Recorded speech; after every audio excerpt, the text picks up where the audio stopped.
देखिए, एससीओ बैठक को इस वक्त प्रधानमंत्री मोदी वर्चुअली संबोधित कर रहे हैं। आपको सीधा लिए चलते हैं।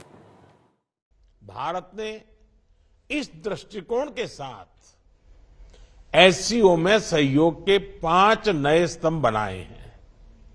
Startups and innovation, traditional medicine, youth empowerment, digital inclusion तथा shared Buddhist heritage. Excellencies, Bharat ने एससीओ की अपनी अध्यक्षता के अंतर्गत 140 से अधिक कार्यक्रमों और सम्मेलनों और बैठकों की मेजबानी की। हमने एससीओ के सभी ऑब्जर्वर्स और डायलॉग पार्टनर्स को 14 विभिन्न कार्यक्रमों में शामिल किया है। एससीओ की 14 मंत्री स्तर की बैठकों में हमने मिलकर कई महत्वपूर्ण दस्तावेज तैयार किए हैं। इनसे हम अपने सहयोग में नए और आधुनिक आयाम जोड़ रहे हैं, जैसे ऊर्जा क्षेत्र में इमर्जिंग फ्यूल्स पर सहयोग, ट्रांसपोर्ट के क्षेत्र में डीकार्बनाइजेशन और डिजिटल ट्रांसफॉर्मेशन में सहयोग, डिजिटल पब्लिक इंफ्रास्ट्रक्चर के क्षेत्र में सहयोग। भारत का प्रयास रहा है कि एससीओ में सहयोग केवल सरकारों तक सीमित न रहे। लोगों के बीच संपर्क और गहरा करने के लिए भारत की अध्यक्षता में नई पहलें ली गई हैं। पहली बार SCO millet food festival, film festival, SCO Surajkund craft mela, think tank conference, international conference on shared Buddhist heritage का आयोजन किया गया। एससीओ की पहली पर्यटन एवं सांस्कृतिक राजधानी इटर्नल सिटी वाराणसी अलग अलग कार्यक्रमों के लिए आकर्षण का केंद्र बनी। एससीओ देशों के युवाओं की ऊर्जा और प्रतिभा को सार्थक करने के लिए हमने young scientist conclave, young authors conclave, young resident scholars programme, startup forum, youth council जैसे नए फोरम्स का आयोजन किया। एक्सेलेंसीज, वर्तमान समय में वैश्विक स्थिति एक महत्वपूर्ण पड़ाव पर है। विवादों, तनावों और महामारी से घिरे विश्व में फूड, फ्यूल और फर्टिलाइजर क्राइसिस सभी देशों के लिए एक बड़ी चुनौती है। हमें मिलकर यह विचार करना चाहिए कि क्या हम एक संगठन के रूप में हमारे लोगों की अपेक्षाओं और आकांक्षाओं को पूरा करने में समर्थ हैं? क्या हम आधुनिक चुनौतियों का सामना करने में सक्षम हैं? क्या एससीओ एक ऐसा संगठन बन रहा है जो भविष्य के लिए पूरी तरह से तैयार हो? इस विषय में भारत एससीओ में सुधार और आधुनिकीकरण के प्रस्ताव का समर्थन करता है। एससीओ के अंतर्गत भाषा संबंधी बाधाओं को हटाने के लिए हमें भारत के AI based language platform Bhashini को सभी के साथ साझा करने में खुशी होगी। यह digital technology for inclusive growth का एक उदाहरण बन सकता है। यूएन सहित अन्य वैश्विक संस्थानों में भी सुधार के लिए एससीओ एक महत्वपूर्ण आवाज बन सकता है। मुझे खुशी है कि आज ईरान एससीओ परिवार में एक नए सदस्य के रूप में जुड़ने जा रहा है। इसके लिए मैं राष्ट्रपति राइसी और ईरान के लोगों को बहुत बहुत शुभकामनाएं देता हूं। साथ ही हम बेलारूस की एससीओ सदस्यता के लिए मेमोरेंडम ऑफ ऑब्लिगेशन पर हस्ताक्षर करने का स्वागत करते हैं।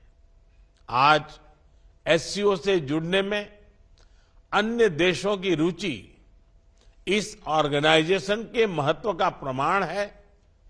इस प्रक्रिया में यह आवश्यक है कि एससीओ का मूल फोकस मध्य एशियाई देशों के हितों और आकांक्षाओं पर केंद्रित रहे। एक्सेलेंसी, आतंकवाद क्षेत्रीय एवं वैश्विक शांति के लिए प्रमुख खतरा बना हुआ है। हम चुनौती से निपटने के लिए निर्णायक कार्रवाई आवश्यक है। आतंकवाद चाहे किसी भी रूप में हो, किसी भी अभिव्यक्ति में हो, हमें इसके विरुद्ध मिलकर लड़ाई करनी होगी। कुछ देश क्रॉस बॉर्डर टेररिज्म को अपनी नीतियों के इंस्ट्रूमेंट के रूप में इस्तेमाल करते हैं, आतंकवादियों को पनाह देते हैं। एससीओ को ऐसे देशों की आलोचना में कोई संकोच नहीं करना चाहिए। ऐसे गंभीर विषय पर दोहरे मापदंड के लिए कोई स्थान नहीं होना चाहिए। टेरर फाइनेंसिंग से निपटने के लिए हमें भी आपसी सहयोग बढ़ाना चाहिए। इसमें एससीओ के रेड्स मैकेनिज्म की महत्वपूर्ण भूमिका रही है।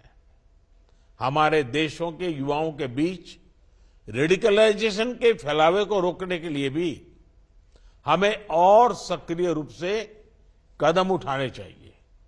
रेडिकलाइजेशन के विषय में आज जारी की जा रही ज्वाइंट स्टेटमेंट हमारी साझा प्रतिबद्धता का प्रतीक है। एक्सेलेंसी, अफगानिस्तान की स्थिति का हम सभी की सुरक्षा पर सीधा प्रभाव पड़ा है। अफगानिस्तान को लेकर भारत की चिंताएं और अपेक्षाएं एससीओ के अधिकांश देशों के समान है। हमें अफगानिस्तान के लोगों के कल्याण के लिए मिलकर प्रयास करने होंगे। अफगान नागरिकों को मानवीय सहायता, एक समावेशी सरकार का गठन, आतंकवाद और ड्रग तस्करी के विरुद्ध लड़ाई तथा महिलाओं, बच्चों और अल्पसंख्यकों के अधिकारों को सुनिश्चित करना हमारी साझा प्राथमिकताएं हैं। भारत और अफगानिस्तान के लोगों के बीच सदियों पुराने मैत्रीपूर्ण संबंध रहे हैं। पिछले 2 दशकों में हमने अफगानिस्तान के आर्थिक और सामाजिक विकास के लिए योगदान दिया है। 2021 के घटनाक्रम के बाद भी हम मानवीय सहायता भेजते रहे हैं। यह आवश्यक है कि अफगानिस्तान की भूमि पड़ोसी देशों में अस्थिरता फैलाने या एक्सट्रीमिस्ट विचारधाराओं को प्रोत्साहित करने के लिए उपयोग न की जाए। एक्सेलेंसी, किसी भी क्षेत्र की प्रगति के लिए मजबूत कनेक्टिविटी का होना बहुत ही आवश्यक है। बेहतर कनेक्टिविटी आपसी व्यापार ही नहीं, आपसी विश्वास भी बढ़ाती है। किंतु इन प्रयासों में एससीओ चार्टर के मूल सिद्धांतों, विशेष रूप से सदस्य देशों की संप्रभुता और क्षेत्रीय अखंडता का सम्मान करना बहुत ही आवश्यक है। ईरान की एससीओ सदस्यता के बाद हम चाबहार पोर्ट के बेहतर उपयोग के लिए काम कर सकते हैं।